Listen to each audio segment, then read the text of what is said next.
this. What is an OG homie in the hood? Except a nigga you look up to as a father figure, per se. You know, you ain't gotta necessarily look to the nigga like your daddy and take it literal like that. But I'm just saying, in retrospect, what is a G homie? We don't come, a lot of us, not all of us, but a lot of us come from environments where it ain't no father present. So we don't have no male figure to look up to. Except for the nigga that's out here knocking niggas out, got all the bitches, got money and all that. So he become like a father figure. We look up to him, whether we call the nigga uncle, big bro, or he like a pops. He's a male figure that we look up to in the absence of the male figure who brought us into or contributed to us being brought into this world. You know what I'm saying? We looking up to somebody to idolize our lives after. Nigga Tony Gwynn's son ain't no gangster. That nigga play baseball like his daddy. Because his daddy was there, and he was that male figure present for him to look up to. Nigga, my Puerto Rican partner that just got smoked, Macho Camacho, rest in peace. His motherfucking son ain't no gang member. His son boxed too. My daddy was in the pen, and why, and all that shit. I'm just saying, homie. What about the little nigga who don't got no pops?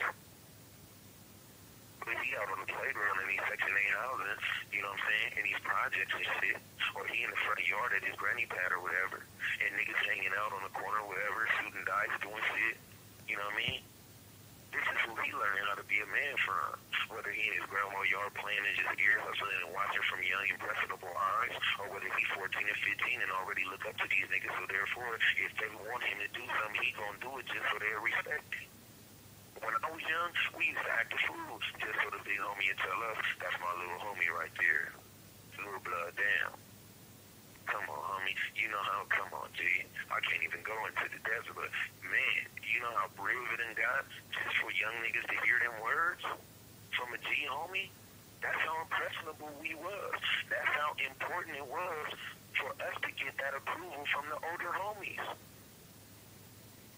Them niggas had our lives in their head. Now that I'm one of them older niggas, and I got young homies that look up to me in that same way, homie, I don't want to tell them something like I said earlier that's going to end up in them two ways. That makes me the enemy of the struggle. And really, I'm the nigga that's to blame. Okay, the young nigga go out there, he do the squirting and all that. But see, I'm a little bit more thoughtful than just the surface motherfucker. So I'm going to look at the young nigga like, okay, you young. What nigga influenced you to do this type of shit right here? Because he's the motherfucking one that I got the problem with. Because he's utilizing your innocence and the fact that you ain't mature enough to really know the depth of the shit that you're getting yourself involved in, and he manipulating that shit. So his old ass is the one that a motherfucker really need to hold accountable, because he's facilitating your delinquency and abusing the fact that you really don't know shit. Because you a young nigga and you ain't been through nothing. You think you know everything. Like, come on. When I was young, I be seeing young niggas around here now, and I be thinking to myself in the cut, like, blood. 20 years ago, I was that same little nigga, and I didn't know it. I thought I was doing some gangster shit. I thought I was really, and this is how I looked to the older homies.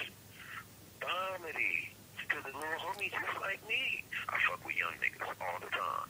Just because I see myself in them, and like I said, I be trying to utilize my influence, homie, to correct them. I fuck with young crips, everything. Them niggas love me.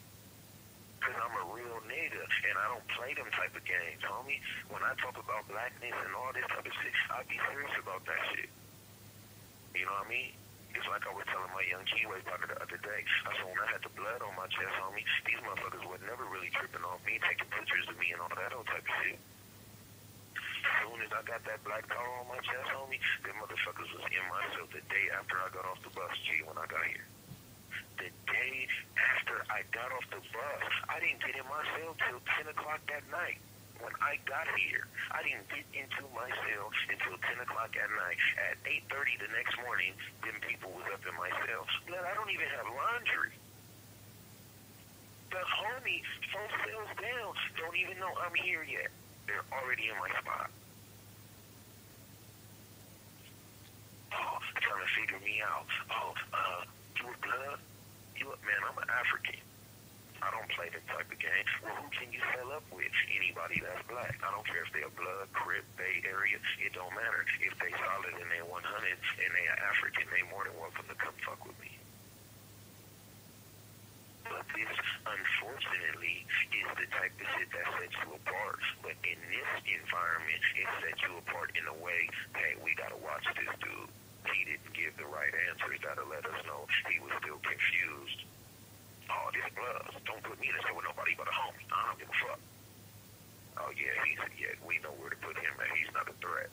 But a motherfucker that's coming with a consciousness, okay, he's different than these other dudes. We gotta watch him. Because if these other motherfuckers start listening to him and thinking like that, we're gonna be in trouble. Come on, homie. That's just the reality of the shit. It's the same way in the community.